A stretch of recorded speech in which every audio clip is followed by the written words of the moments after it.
Bapak Ibu guru hebat. Puji syukur kehadirat Allah Subhanahu wa Ta'ala yang telah melimpahkan rahmat dan hidayahnya kepada kita semua, sehingga kita dapat berkumpul di ruangan ini tanpa ada halangan suatu apapun. Salawat dan salam tetap tercurahkan kepada Nabi kita Nabi Muhammad Sallallahu Alaihi Wasallam. Dengan adanya beliau, kita mendapat syafaatnya di hari akhir kelak. Terima kasih Bapak Ibu guru sudah meluangkan waktunya untuk dapat hadir pada acara sosialisasi budaya positif calon guru penggerak angkatan 8 SMA Negeri 1 Lubuk Batu Jaya 2023. Perkenalkan, nama saya Endang Sulastri Wahyuni. Saya guru bahasa Indonesia mengampu anak kelas 10, 11, dan 12. Saya calon guru penggerak angkatan yang ke-8.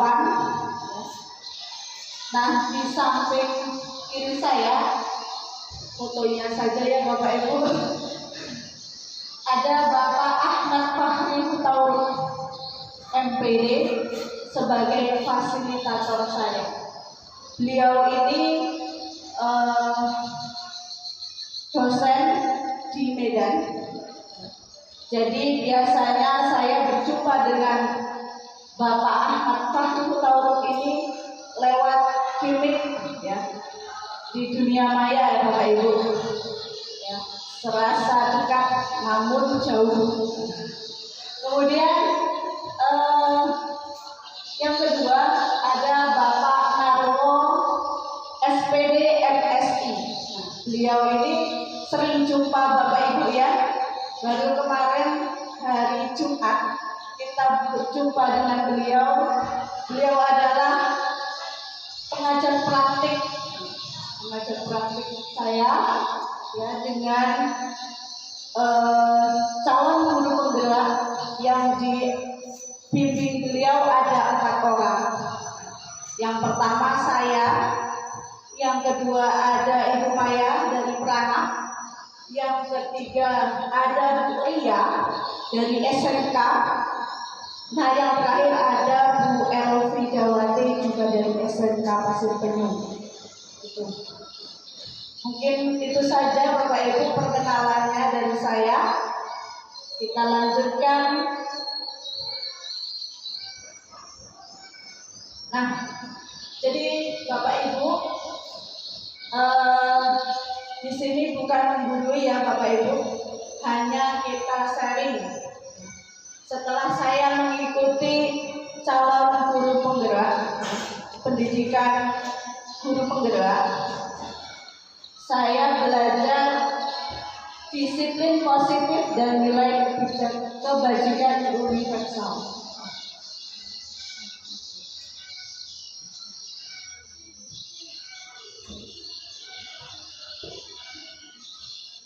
Nah, jadi Bapak Ibu, ini nanti silahkan Bapak Ibu melakukan kegiatan. Di sini lakukanlah kegiatan, cobalah buka, kepalkan salah satu tangan Anda. Coba Anda bayangkan bahwa Anda menyimpan sesuatu yang sangat berharga dalam kepala tangan Anda. Coba Bapak Ibu tangannya diangkat. Bayangkan tangan Bapak Ibu, di tangan Bapak Ibu ini ada yang sangat berharga. Ada HP misalnya ya Pak Mansur, HP. Mungkin Bu Bos apa Bu yang sangat berharga? Uang. Ada yang lain yang sangat berharga yang tidak boleh dibuka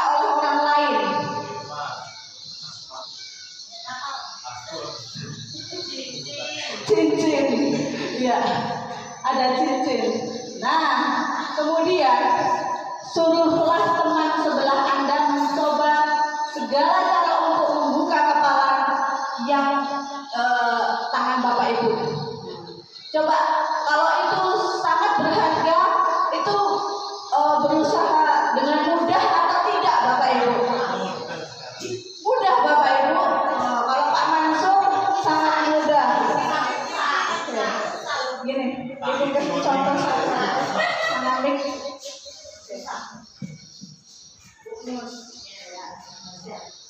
Coba praktekkan Bu. Kepala tangannya Bu Mus diminta dibuka oleh Bu Puji. Bagaimana Bu Puji? Bisa dibuka. Tidak bisa dibuka. Coba. Tidak bisa dibuka.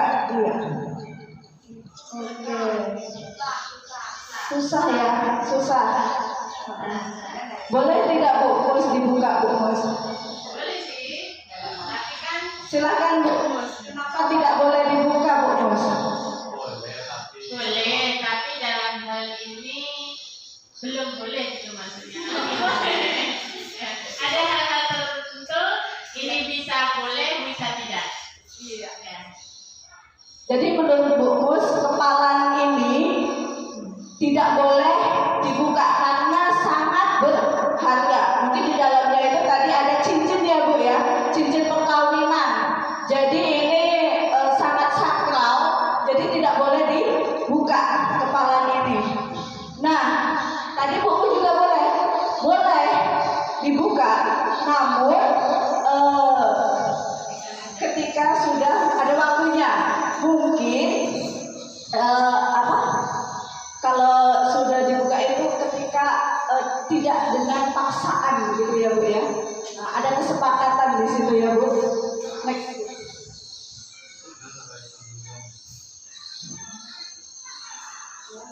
Apakah Anda membuka atau menutup kepala tangan Anda? Jelaskan alasannya. Ya tadi sudah dijelaskan ya. Dalam kegiatan ini sesungguhnya siapa yang memegang kendali atau kontrol untuk membuka menutup kepala tangan? Siapa yang mengontrol Bu? Yang diri sendiri. Ya betul sekali. Yang punya kontrol itu kita sendiri. Ya. Orang lain tidak bisa, tidak berhak. Nah, bagaimana caranya ketika kepalan itu boleh dibuka? Ya, ketika tidak dengan paksaan ya, dengan kesepakatan, mungkin begitu ya. Boleh dilanjutkan? Nah, menurut Dr. William ya, Glaser ada beberapa miskonsepsi dari kita tentang teori kontrol. Jadi ada miskonsepsi. Ini kita bicara teori lagi Bapak Ibu. Jadi teori kontrol menurut beliau ilusi guru mengontrol murid. Selanjutnya ada ilusi bahwa semua penguatan positif, efektif dan bermanfaat. Ilusi bahwa kritik dan membuat orang merasa bersalah dapat menguatkan karakter. Selanjutnya, ilusi bahwa orang dewasa memiliki hak untuk memaksa. Nah, ini ya. Jadi ilusi itulah yang bisa mengontrol hanya diri kita yang bisa mengontrol kehendak. Ya. Kalau Bapak Ibu paradigma stimulus respon dan teori kontrol.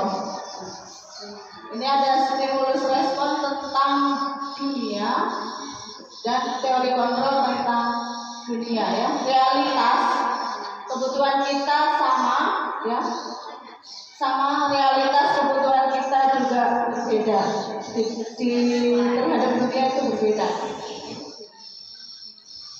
Stimulusnya respon tentang dunia, semua orang melihat hal yang sama, namun tentang dunia setiap orang memiliki gambaran yang berbeda. Ini maksudnya untuk stimulus respon ya, tentang dunia itu sama halnya.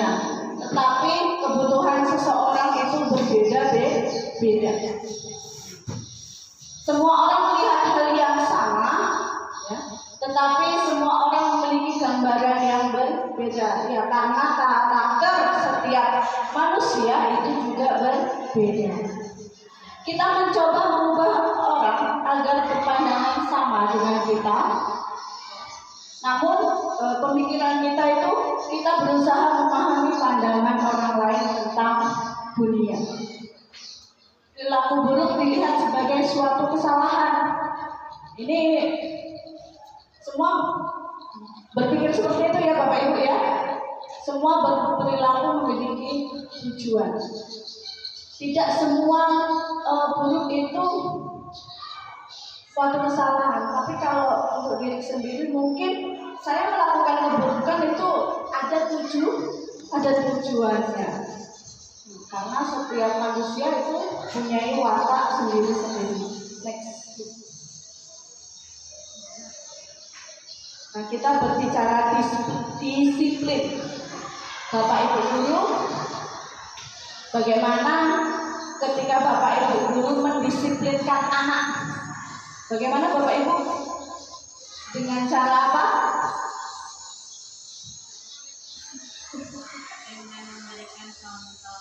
Dengan memberikan contoh. Kita kembali lagi ke filosofi Ki Hajar Dewantara ya. Filosofi Ki Hajar Dewantara ada yang tahu Bapak Ibu?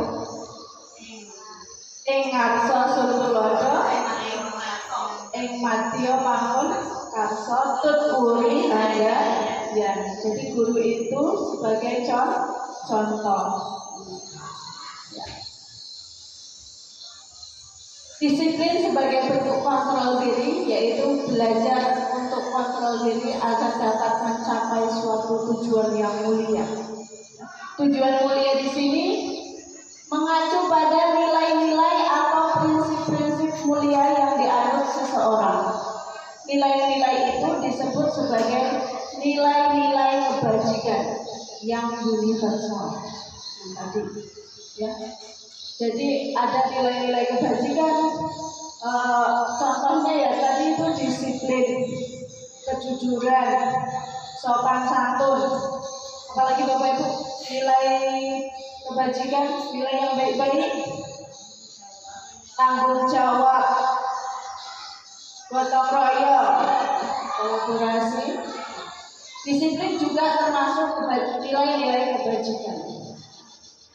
Sebagai pendidik, tujuan kita adalah menciptakan anak-anak yang memiliki disiplin diri sehingga mereka bisa berperilaku dengan mengacu pada nilai-nilai kebajikan universal dan memiliki motivasi intrinsik bukan ekstrinsik.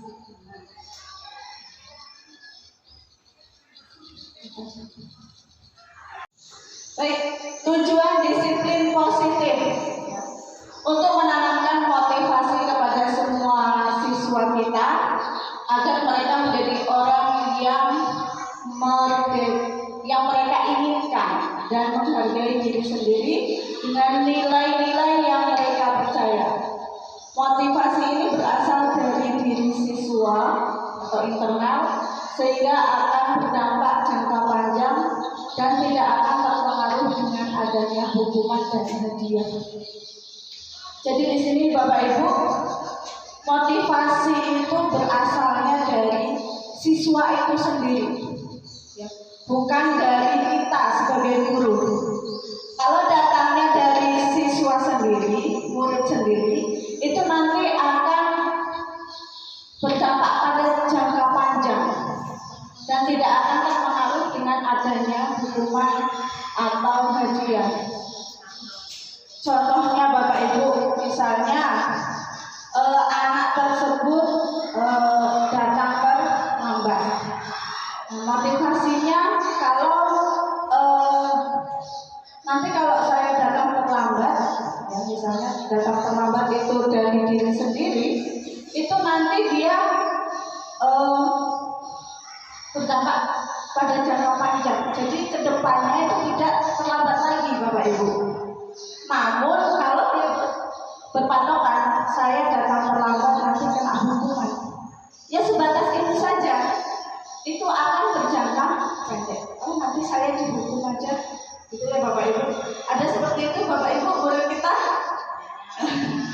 ya, karena dia tidak motivasinya tidak dari dalam diri sendiri.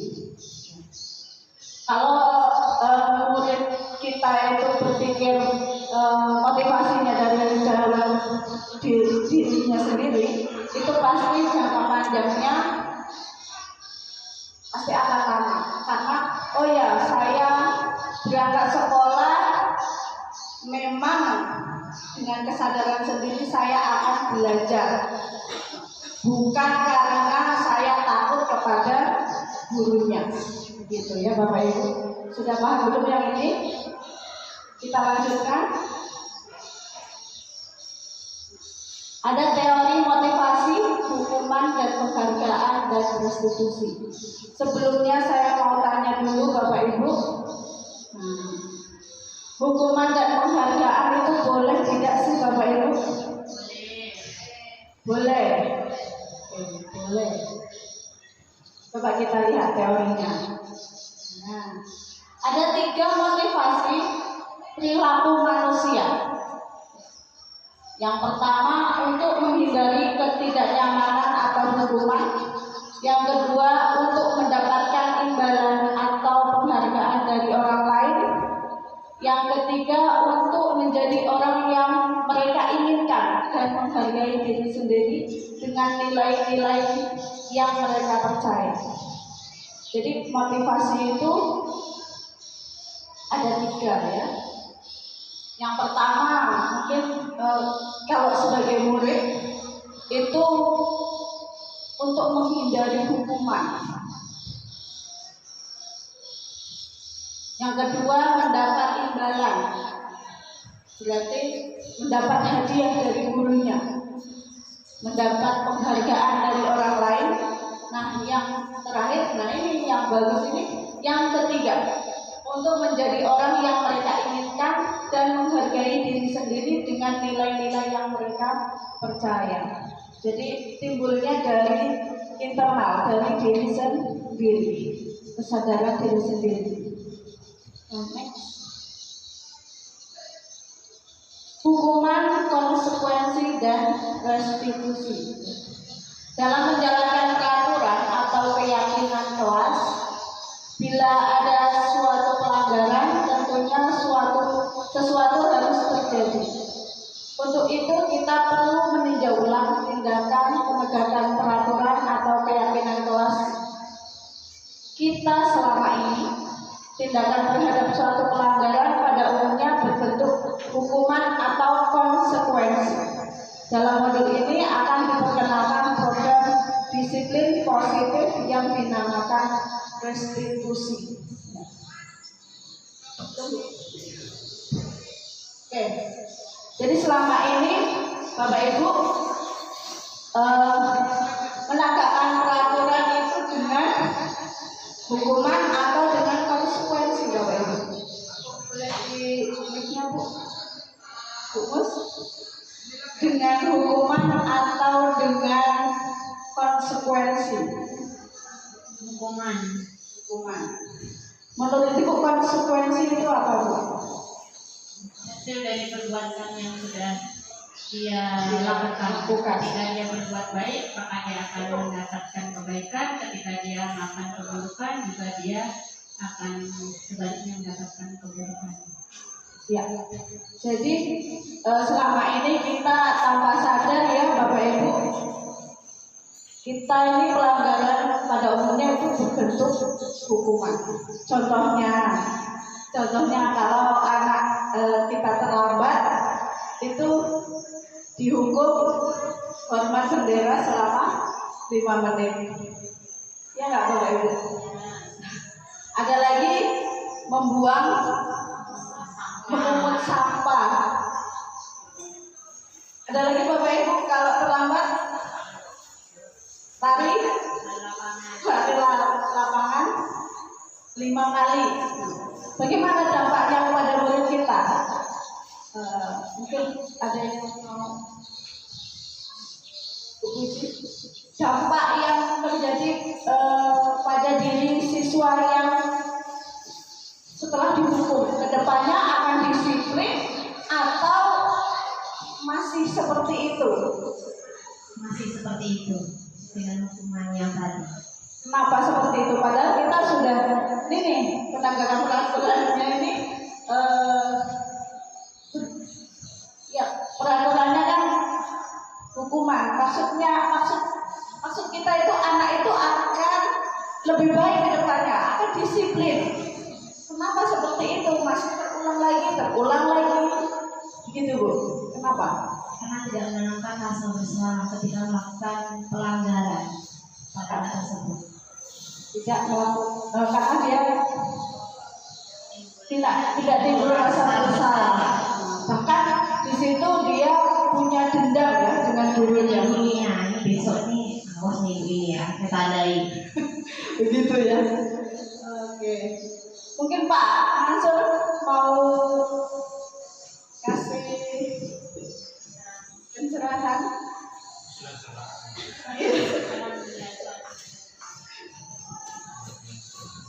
Ya. Untuk penegakan peraturan dengan hukuman Bapak. Kenapa anak tersebut terulang kembali? Misalnya anak tersebut itu terlambat Pak. Lah Bapak kasih hukuman ya, berdiri 5 menit misalnya di depan bendera. Kenapa masih terulang kembali Pak? Kenapa anak yang melakukan pelanggaran di hari yang lalu terulang kembali dan kembali lagi terulang begitu? Alasannya kenapa? Kalau menurut saya itu karena anak kurang menyadari arti disiplin. Itu menurut saya. Dan yang keduanya kurangnya perhatian baik itu dari guru maupun dari orang tua. Dan yang ketiga karena pergaulan. Ini yang paling berdampak kepada siswa kita. Kenapa itu saya bilang? Kadang dari rumah sudah diingatkan orang tua, tapi karena perjalanan jadinya waktu jumpa dengan kawan, dengan teman, akhirnya temannya pandang melipir, itu melipir. Jadi pengaruhnya di situ. Dan ini jadi alasan kenapa anak sering berulang kembali dengan kesalahan yang sama. Kemungkinan 3 faktor itu. Tidak ada kesadaran dari murid, kemudian kurang perhatian dari guru, orang tua, dan yang ketiga adalah pengaruh lingkungan. Baik Bapak Ibu. Jadi untuk kedepannya Bapak Ibu boleh dengan hukuman, namun kita juga tetapkan konsekuensi ya. Konsekuensi itu ya tadi hasilnya kita menggunakan program disiplin positif yang dinamakan restitusi. Silakan lanjut.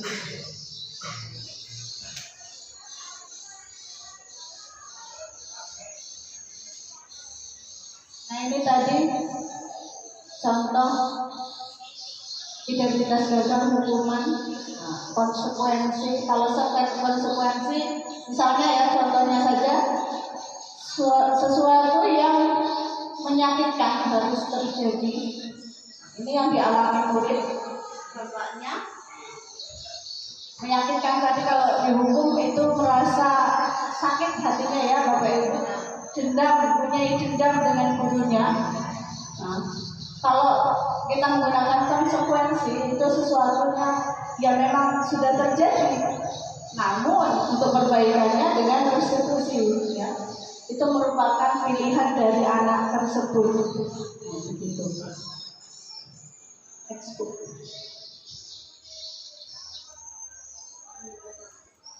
Begitu.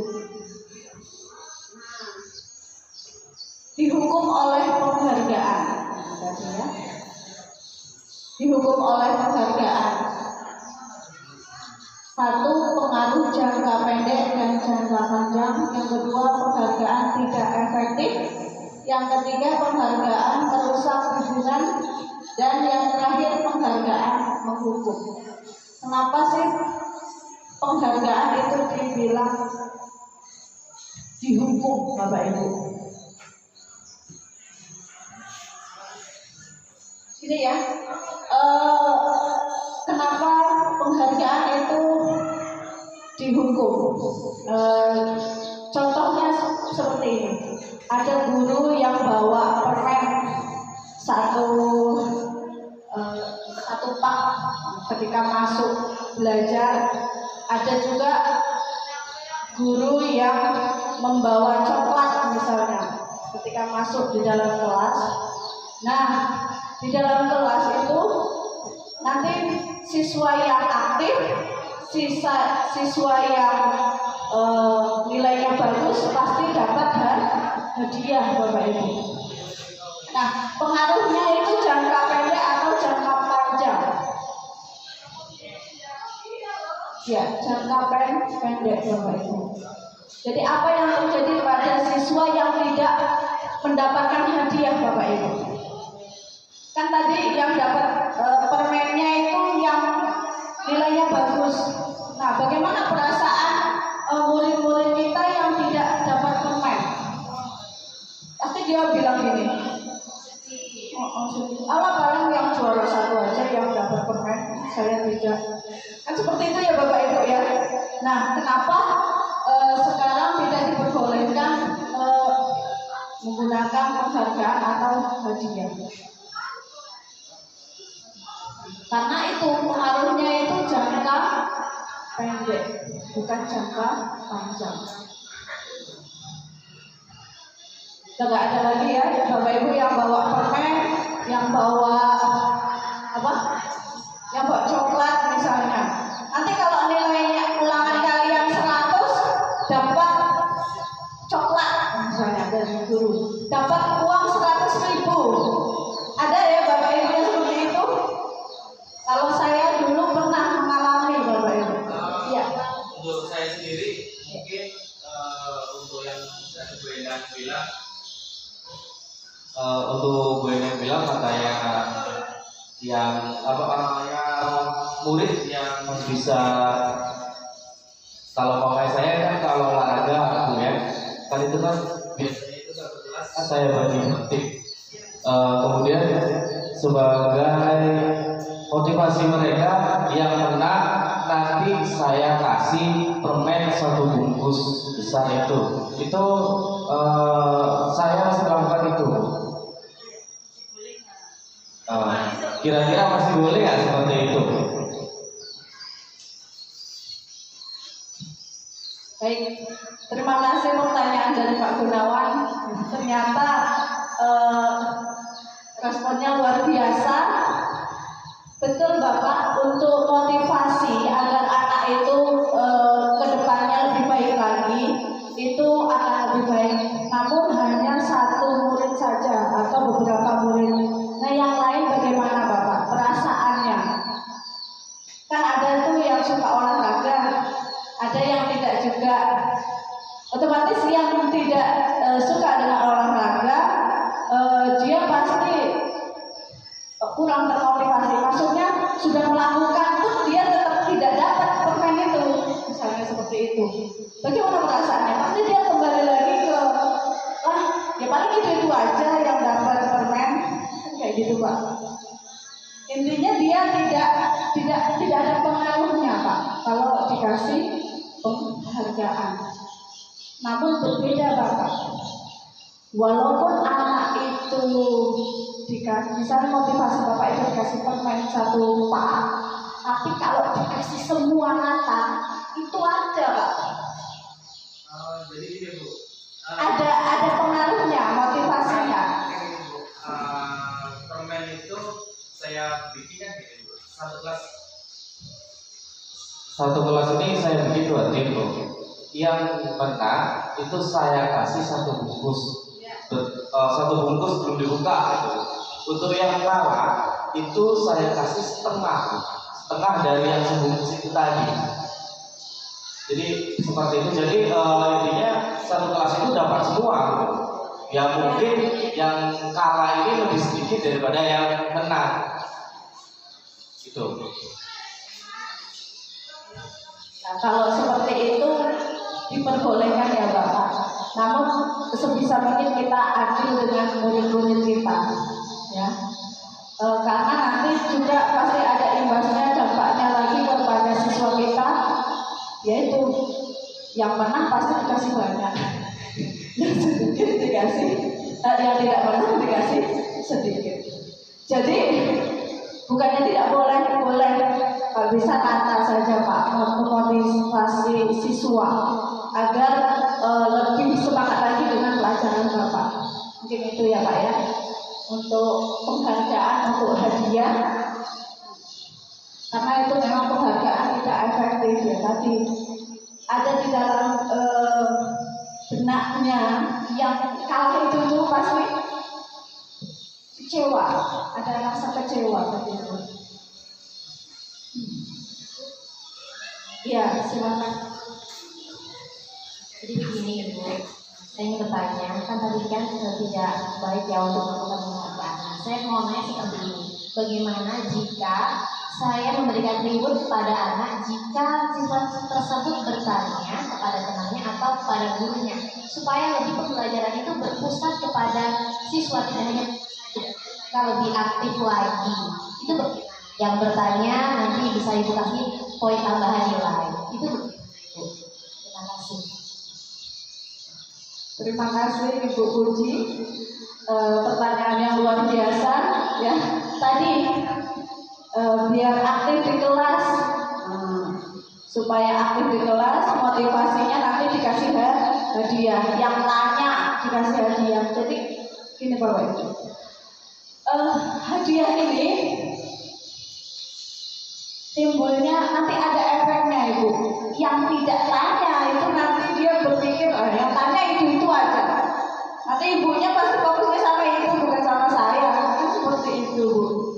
Jadi ada rasa kecewa, ada dampaknya juga. Mungkin yang aktif tanya itu memang termotivasi. Iya, betul. Karena tidak mungkin semuanya bertanya iya, yaitu karena memang penghargaan tidak efektif Ibu. Nanti ada kecenderungan dengan siswa yang lain itu merasa gurunya itu tidak perhatian dengan yang tidak tanya begitu ya Bu.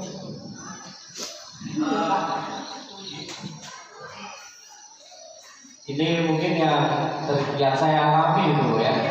Jadi tahun semester kemarin itu yang saya ingat, itu kan waktu itu di kelas 10, sekarang kelas 11. Jadi mereka ini kan saya bagi dua itu, dan mereka saya bagi dua ini berdasarkan dengan undian gitu. Jadi bukan saya yang milih.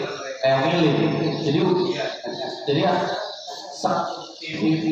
yang memang benar-benar di awal ini mereka itu merasa bakal kalah gitu. Iya, merasa kalau dia bakal kalah dibandingkan tim yang satunya. Tapi ternyata karena mungkin ada hadiah, kemudian timbul kekompakan di antara mereka yang mungkin yang biasa hari-hari anak itu kurang aktif dalam olahraga dan mungkin bisa dibilang kurang ahli dalam olahraga. Mereka berusaha untuk kompak supaya bisa menang dan ternyata mereka yang menang gitu. Dari yang perkiraan dan bahkan saya sendiri memperkirakan tim yang kalah itu yang bakal menang karena yang anggotanya itu bisa dibilang yang aktif-aktif dalam olahraga. Saya ngambil ini Bu, maaf, saya belajar dari dosen saya waktu saya masih kuliah gitu Bu. Jadi waktu itu kan saya jadi pesertanya gitu. Jadi pada saat dosen itu menyampaikan bahwasanya kalau yang menang dapat hadiah ini, jadi ada perasaan walaupun hadiahnya tidak seberapa, tapi di situ ada perasaan motivasi bagaimana caranya saya bisa menang. Mungkin cuma itu Bu. Terima kasih.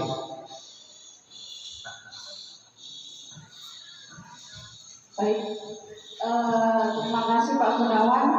Mungkin karena tadi hadiahnya itu dibandingkan menyampaikan semua, jadi memang ikut termotivasi ya. Berbeda dengan pertanyaan Bu Puji tadi. Kalau Bu Puji kan hanya 1 atau 2 yang tanya, dan itu hadiah tidak dikasihkan ke seluruh siswa, gitu ya. Makanya penghargaan itu tidak efektif, gitu ya. Yang efektif itu ya memang penghargaannya dibagikan secara adil, gitu. Lanjut. Oh ya, monggo. Kalau penghargaan itu diberikan secara adil, rasanya malah justru kurang adil bagi yang siswa yang mempunyai kelebihan tadi. Contoh, ada siswa yang diem aja di kelas, tidak bisa menjawab pertanyaan, atau tidak mau gitu menjawab pertanyaan. Yang lainnya diberikan nilai lebih, maka dia mendapat nilai lebih. Justru yang sudah aktif, sudah belajar dengan rajin, justru malah sebelahnya kalau udah jawab dia aja dapat nilai. Betul sekali ya Bapak Mansur, ini menjawab pertanyaan dari Pak Bu Puji sama Pak Gunawan. Memang penghargaan itu memang tidak efektif tadi ya. Tadi yang sudah yang punya kelebihan dikasih penghargaan itu tidak merasa dihargai, gitu ya? Agak maksud saya gini Bu. Iya. Ada penghargaan itu diberikan kepada yang memang siswa yang lebih punya keaktifan tersendiri, punya nilai sendiri. Bisa kayak dari Pak Gun tadi bisa olahraga, dia juara bidang lomba ini, olahraga ini, kasih penghargaan. Bu Puji mungkin karena pembelajaran biologi, ada siswa yang aktif dikasih nilai lebih, nilai 80 jadi 85. Nah, sementara gimana dengan anak yang tidak aktif, diam saja, malas-malasan, masa ini disamakan?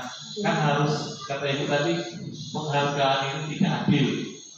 Begitu kata Ibu tadi. Jadi memang betul ya Bapak, karena dihukum oleh penghargaan ya seperti itulah Pak akan terjadi, akan berdampak pada siswa ya.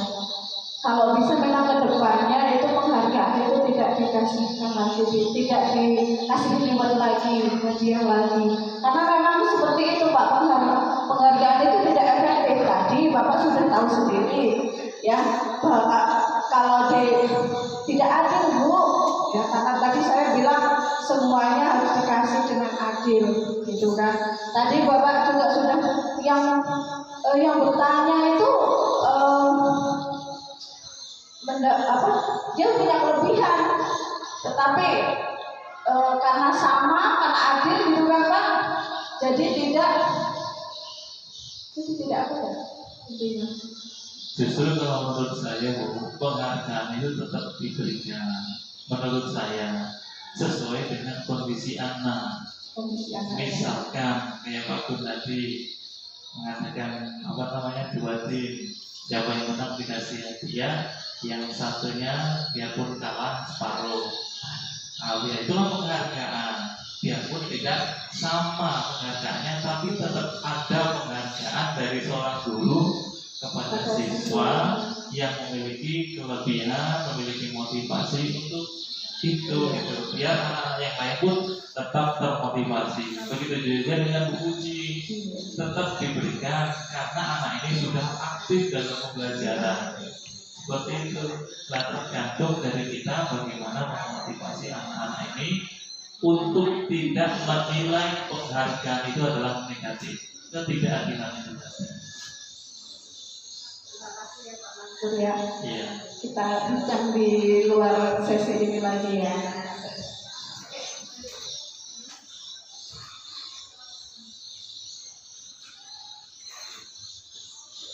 Restitusi, sebuah pendekatan untuk menciptakan disiplin positif. Restitusi adalah proses menciptakan kondisi bagi murid untuk memperbaiki kesalahan mereka sehingga mereka bisa kembali kepada kelompok mereka dengan karakter yang lebih kuat. Kemarin kita sudah menyinggung restitusi ya, segitiga restitusi ya Bapak Ibu. Pendampingan dengan Pak Harwo, mungkin ada kita berbincang restitusi. Nah, restitusi itu ya, kondisi bagi murid untuk memperbaiki kesalahan mereka sehingga mereka bisa kembali pada kelompok mereka dengan karakter yang lebih kuat. Misalnya murid itu murid kita itu tidak disiplin Bapak Ibu. Jadi tidak dengan cara dihukum lagi gitu ya. Namun sebaiknya menggunakan pendekatan ini ya, dengan restitusi. Jadi dia mempunyai kesadaran diri sendiri, sehingga mereka bisa kembali kepada kelompoknya. Boleh langsung ditanggapi, ya? Boleh. Jadi untuk restitusi tadi mengembalikan anak kepada jati dirinya kalau saya dari pernyataan itu tadi. Jika ada anak yang salah, nah ini perlu menyadarkan mereka agar kembali ke jalan yang benar. Ini langkah konkretnya untuk menyadarkan mereka itu gimana itu. Biar tidak terulang-ulang kembali ke sana. Nah, iya. Jadi kita untuk menyadarkan anak, ya kita panggil anak tersebut ya dengan pendekatan. Jadi anak itu dipanggil, kita menggunakan pendekatan restitusi. Anak itu digali Pak. Ya, misalnya contohnya apa? Misalnya Seperti tadi ada anak yang terlambat. Iya. Anak yang terlambat. Nah kita di posisi manajer. Ya. Anaknya dipanggil, ditanya, kenapa sih kok terlambat begitu? Bukan langsung dihukum, digali dulu. Kenapa terlambat? Disadarkan dulu Pak, jangan langsung. Ditanya kenapa kamu terlambat, nah apa alasannya? Kemudian menurut keyakinan kelas sudah benar tidak kamu seperti itu. Jadi sadarkan lagi, memang kita tuh harus membuat keyakinan kelas atau kembali lagi ke peraturan, diingatkan kembali Pak keyakinan kelasnya. Iya. Jadi dia ditanya lagi, untuk kedepannya ada tidak yang bisa membangunkan kalian seperti itu, membangunkanmu gitu ya. Nah, misalkan ada, cari sampai selesai, sampai dia sadar. Kalau belum sadar dia digali terus sampai dia sadar bahwa apa yang dia lakukan itu salah.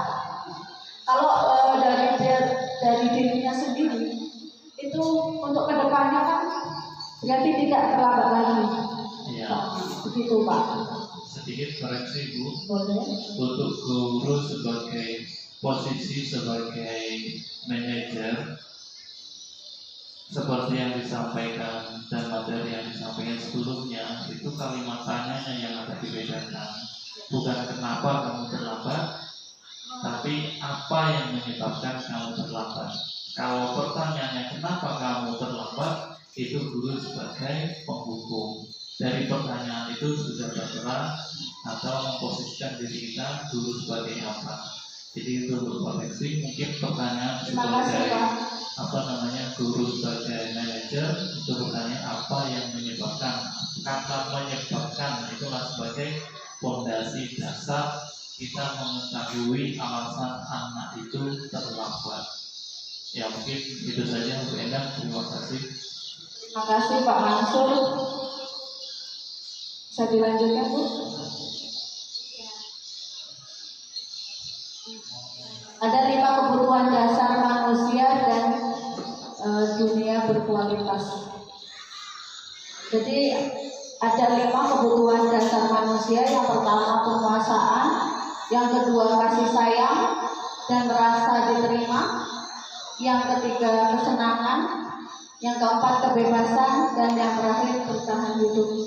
Jadi kalau ini misalkan ke murid kita insya Allah anak-anak kita ini kedepannya lebih baik kalau kita sudah mengetahui ya penguasaan. Memang Bapak Ibu guru juga kebutuhan dasarnya pun sama ya, karena manusia pun kebutuhan dasarnya itu penguasaan, kasih sayang dan rasa diterima, bertahan hidup, kesenangan dan kebebasan.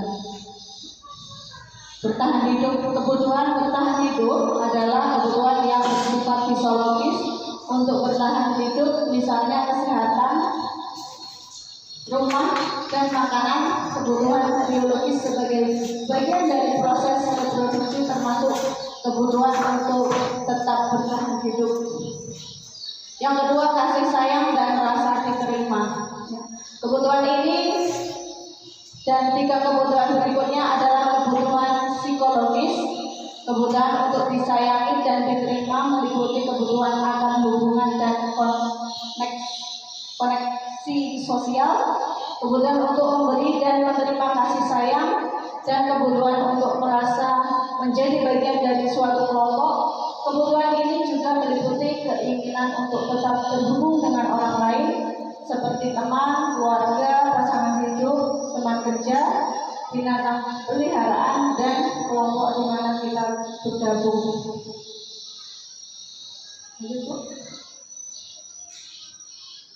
Penguasaan kebutuhan pengakuan atas kemampuan. Kebutuhan ini berhubungan dengan kekuatan untuk mencapai sesuatu, menjadi kompeten, menjadi terampil, diakui atas prestasi dan keterampilan kita, didengarkan dan memiliki rasa harga diri.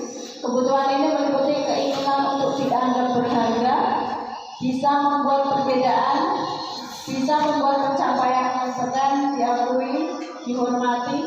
Nah, ini meliputi self-esteem dan keinginan untuk meninggalkan pengaruh.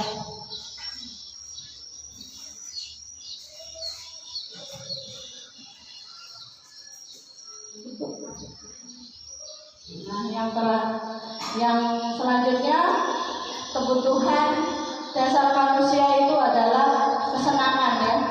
Kebutuhan akan kesenangan adalah kebutuhan untuk mencari kesenangan, bermain dan tertawa. Bayangkan hidup tanpa kenikmatan apapun, betapa menyedihkan. Menurut belajar, ya, menghubungkan kebutuhan akan kesenangan dengan belajar. Semua hewan dengan tingkat intelijensi tinggi saat bermain mereka mempelajari keterampilan hidup yang penting. Manusia tidak berbeda dengan itu.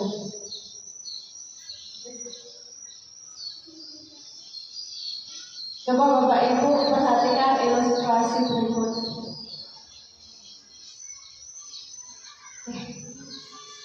Silakan dibacakan.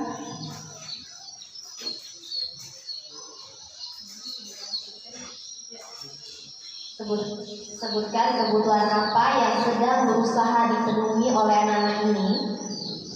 Bimo, seorang anak TK, selalu menuju jalan raya depan sekolahnya yang ramai dengan kendaraan. Tingkahnya membuat guru Bu Ani bingung dan seringkali menjadi. Ada beberapa kemungkinan jawaban yang diberikan Bimo. Identifikasi kebutuhan yang ingin dipenuhi oleh Bimo jika respon Bimo seperti di kolom sebelah kiri. Aku senang main berjalan dengan ibu.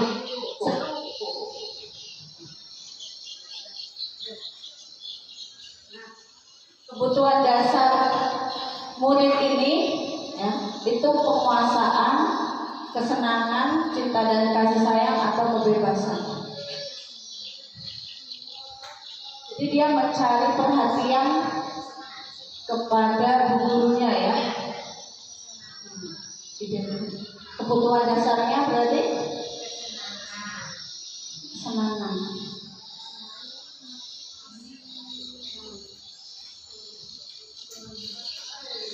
Coba kesenangan Bu.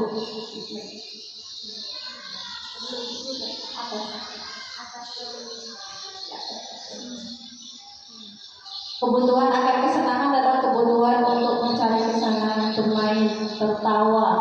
Iya, betul ya. Berarti tadi mencari kesenangan. Kalau tidak, misalnya Bimo tidak dikasih kebutuhan dasar kesenangan, itu si Bimonya bagaimana? Tidak aktif.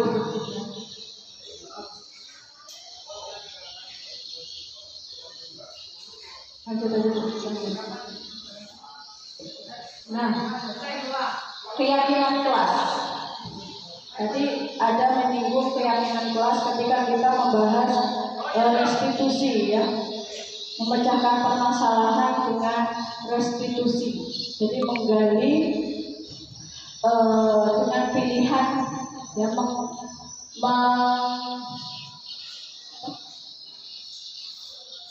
menggali kesadaran diri dari murid tersebut ya. Keyakinan kelas. Mengapa keyakinan kelas? Tidak peraturan kelas saja. Nilai-nilai keselamatan atau kesehatan ini adalah yang kita sebut sebagai suatu keyakinan. Keyakinan yaitu nilai-nilai kebajikan universal yang disepakati secara tersirat dan tersurat, lepas dari latar belakang suku, negara, bahasa maupun agama. Nilai-nilai kebajikan bahwa menekankan pada keyakinan seseorang akan lebih memotivasi seseorang dari dalam. Seseorang akan lebih bergerak dan bersemangat untuk menjalankan keyakinannya daripada hanya sekedar mengikuti serangkaian peraturan tertulis tanpa makna.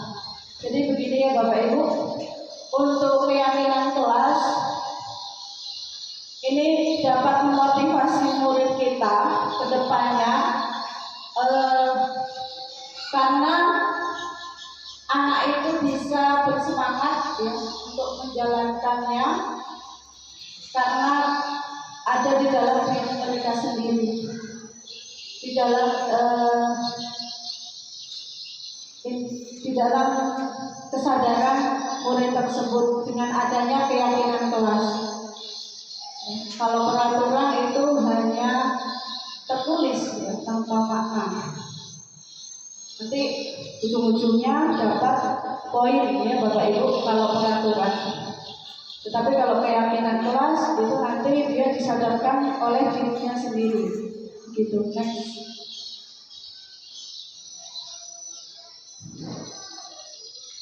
Pembentukan keyakinan sekolah atau kelas. Yang pertama, keyakinan kelas bersifat lebih abstrak dan peraturan yang lebih rinci dan konkret. Yang kedua, keyakinan kelas berupa pernyataan-pernyataan universal. Yang ketiga, pernyataan keyakinan kelas senantiasa dibuat dalam bentuk positif. Yang keempat, keyakinan kelas tidak terlalu banyak sehingga mudah diingat dan dipahami oleh semua warga kelas. Keyakinan kelas sebaiknya sesuatu yang dapat diterapkan di lingkungan tersebut. Semua warga kelas hendaknya ikut berkontribusi dalam pembuatan keyakinan kelas lewat kegiatan curah pendapat. Dan yang terakhir, bersedia meninjau kembali keyakinan kelas dari waktu ke waktu.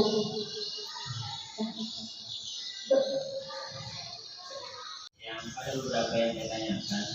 Yang pertama itu tentang sebenarnya ini kan budaya keyakinan yang keyakinannya. Nah, jadi yakin itu sebenarnya perlu nggak sih sebenarnya untuk guru itu dilaksanakan?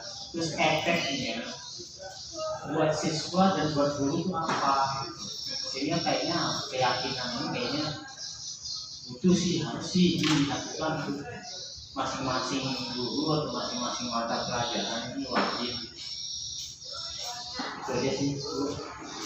Terima kasih Pak Suarmano. Pertanyaannya sangat luar biasa. Jadi menurut saya kembali lagi kepada gurunya masing-masing, karena guru itu mempunyai peraturan sendiri. Namun untuk kedepannya menurut saya keyakinan kelas ini sangat penting karena untuk kemajuan kita.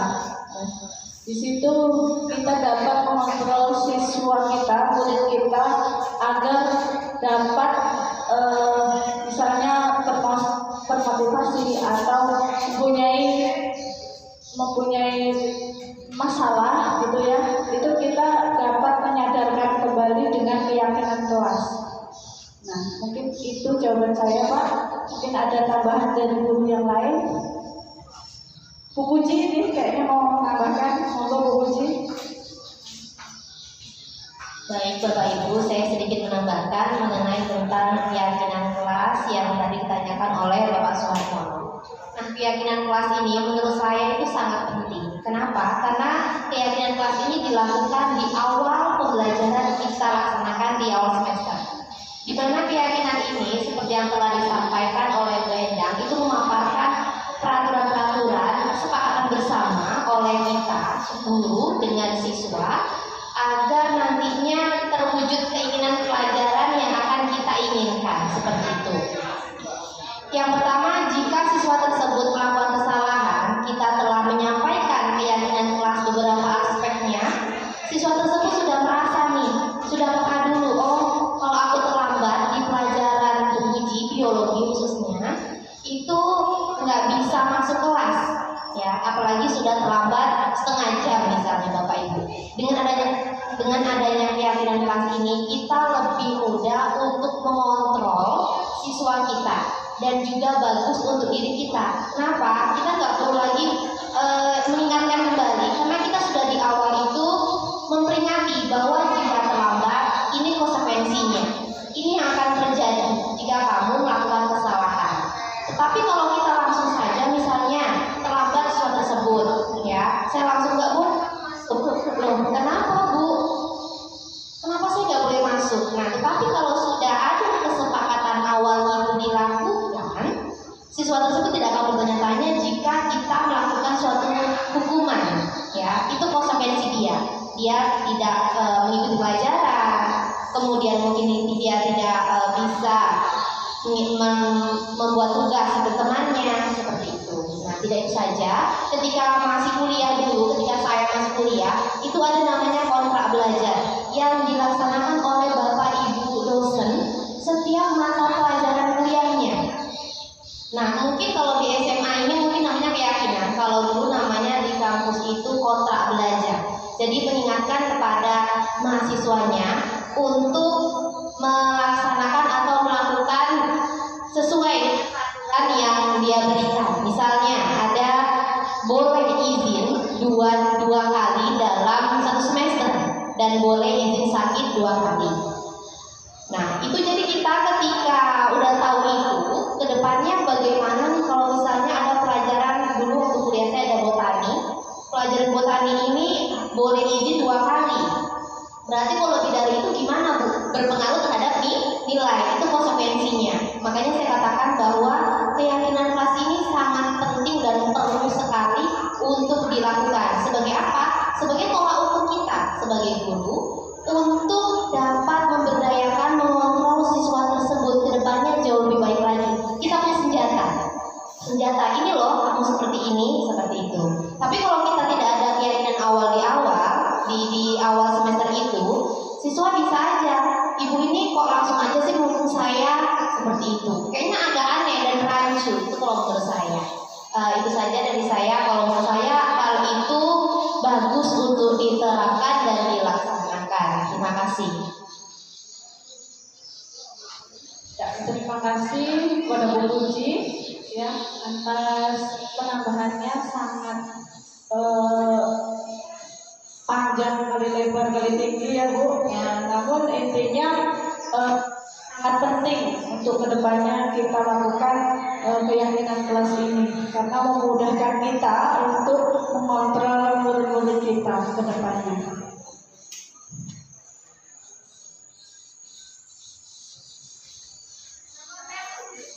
Nah, ini contoh tentang keyakinan. Mungkin tadi hanya saya ucapkan saja, namun ini bisa diterapkan kepada Bapak Ibu di kelasnya masing-masing. Ini contoh saja.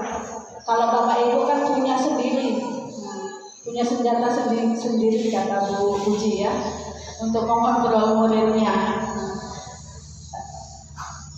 Yang pertama, berdoa, mengucapkan salam sebelum belajar dan sesudah belajar. Selalu bersikap baik, menghargai jika ada yang berbicara tanpa memotong pembicaraan, tidak ada persaingan tapi selalu mengusahakan yang terbaik, dan selalu memberikan senyuman kepada Bapak Ibu guru di kelas. Ini bisa ditambahkan lagi mungkin tadi, misalnya tidak boleh membuang sampah sembarangan di kelas maupun di lingkungan sekolah, bisa masuk tepat waktu. Jadi ini ada kesepakatan kedua belah pihak ya. Tidak hanya keyakinan kelas ini tidak hanya untuk murid saja, namun sebagai guru juga harus menyepakati ini juga. Gitu. Jadi guru dan murid juga ya sama. Guru mencontohkan agar siswanya bisa melihat keyakinan kelas yang sudah disepakati.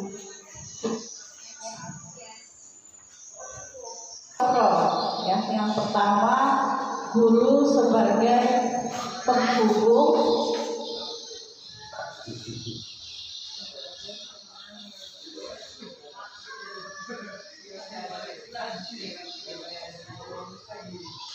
posisi kontrolnya penghubung, guru sebagai pembuat merasa bersalah,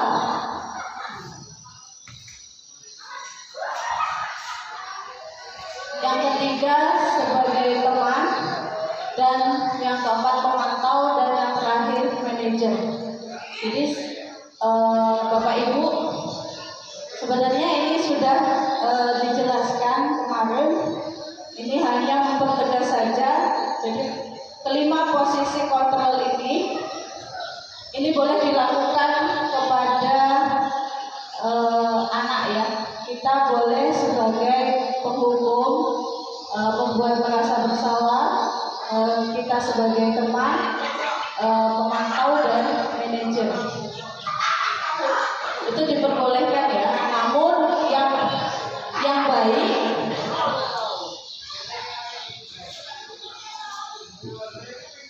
posisi itu adalah posisi kontrol sebagai manajer, karena ini tidak ada untuk kedepannya anak itu sadar dengan dirinya sendiri dia melakukan kesalahan, gitu ya.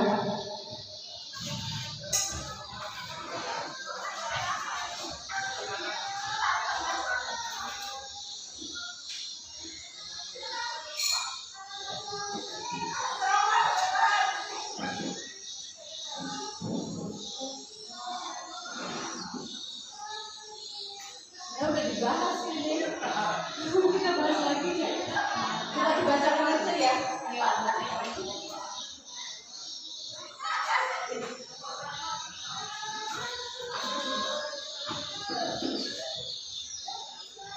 Segitiga restitusi. Nah, ini materi kita yang terakhir adalah segitiga restitusi. Jadi ketika murid kita bermasalah ya, sebaiknya kita menggunakan segitiga restitusi. Jadi kita sebagai manajer ya, dan anak itu ditanyakan yang pertama ada 3 langkah untuk melakukan segitiga restitusi. Pertama, menstabilkan identitas. Yang kedua, validasi tindakan yang salah, menanyakan keyakinan. Ini boleh dibolak-balik ya Bapak Ibu. Yang pertama boleh identitas yang salah ya. Contohnya nih, kamu tentu punya alasan mengapa melakukan. Yang kedua, adakah cara yang lebih efektif untuk mendapatkan apa yang ya. Kemudian menanyakan keyakinan. Nah, menanyakan keyakinan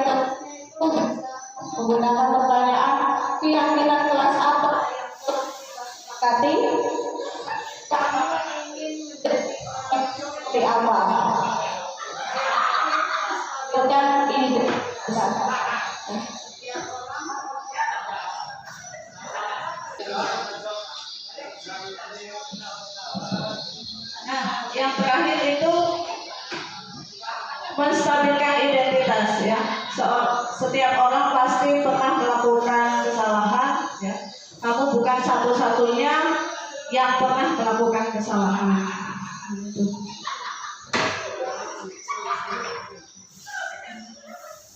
Baik, terima kasih untuk materi kita hari ini sudah selesai. Namun sebelum saya tutup, ada pertanyaan Bapak Ibu yang menjadi refleksi kita.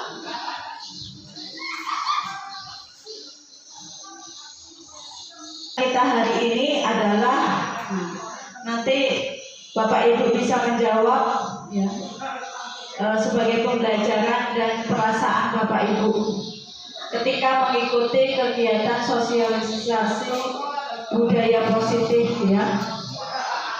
Yang pertama, pembelajaran apa yang Bapak Ibu guru hebat dapatkan ya, ketika mengikuti sosialisasi budaya positif.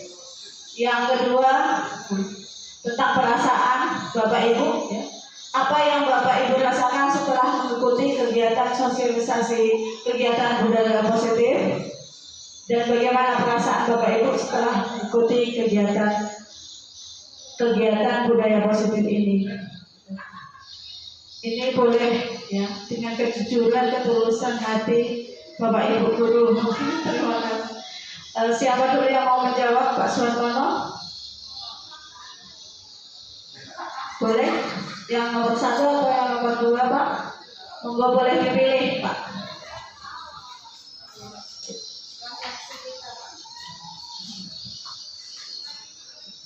Oke, terima kasih Ibu ya. Pembelajaran apa yang Bapak Ibu hebat dapatkan ketika mengikuti sosialisasi budaya positif? Ini tadi pembelajaran apa yang Bapak Ibu hebat dapatkan ketika mengikuti sosialisasi budaya positif. Jadi begitu menyenangkan ya Bu ya, menyenangkan mengikuti kegiatan ini, pengetahuan yang begitu luas yang ditambahkan, diberikan kepada kami, sehingga kami paham apa yang kami akan lakukan untuk membina anak didik kami sehingga mereka selalu berbudaya positif, baik dari dalam lingkungan belajarnya maupun di masyarakat nantinya. Mungkin akan terbawa-bawa sampai ke situ. Mungkin itu aja ya Bu ya. Terima kasih. Assalamualaikum warahmatullahi wabarakatuh. Waalaikumsalam warahmatullahi wabarakatuh. Terima kasih Pak atas jawaban dari Bapak, refleksi yang Bapak sampaikan. Sangat merasa senang ya untuk kedepannya, karena ini berdampak kepada murid kita ke depannya. Terima kasih Pak. Ini dari Bu Puji, silakan Bu Puji. Bagaimana Bu pembelajaran kali ini? Pesan saya setelah mengikuti kegiatan sosialisasi budaya positif yang telah disampaikan pemateri oleh Ibu Endang, begitu banyak yang beliau sampaikan berkenaan tentang bagaimana langkah-langkah kita sebagai seorang guru melaksanakan kegiatan pembelajaran di kelas, kemudian juga menghadapi berbagai jenis karakter siswa. Itu telah disampaikan oleh beliau. Perasaan saya lebih senang lagi, lebih tenang lagi. Kedepannya mudah-mudahan apa yang telah beliau sampaikan bisa kita laksanakan dan kita terapkan kepada siswa kita dengan tujuan untuk mewujudkan siswa tersebut dan mencerdaskan kehidupan bangsa, seperti itu. Terima kasih Ibu. Terima kasih kepada Bu Puji ya, atas jawabannya ya. Mungkin dari adik kita KKM, bagaimana perasaannya mengikuti? Bahagiakah, senang, menambah wawasan atau bagaimana?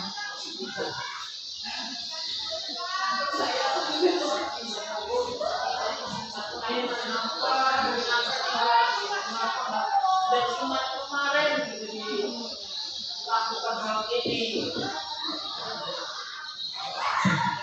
Nah, perasaan saya saat mengikuti kegiatan ini, yang pertama saya mengetahui yang dulunya saya tidak tahu tentang kegiatan sosialisasi budaya positif ini, dan sekarang saat saya melakukan sosialisasi ini saya tahu tentang apa itu budaya positif. Nah terus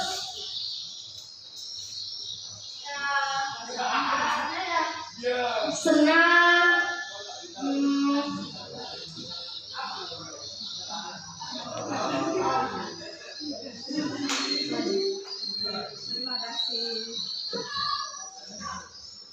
Terima kasih Bapak Ibu Guru sudah mencurahkan perasaannya ya, mengikuti kegiatan budaya positif ini. Mungkin hanya itu saja yang bisa saya sampaikan. Apabila ada kesalahan itu datangnya dari saya sendiri. Terima kasih Bapak Ibu atas partisipasinya. Kegiatan hari ini telah selesai. Saya akhiri. Wabillahi taufiq wal hidayah. Wassalamualaikum warahmatullahi wabarakatuh. Terima kasih Bapak Ibu.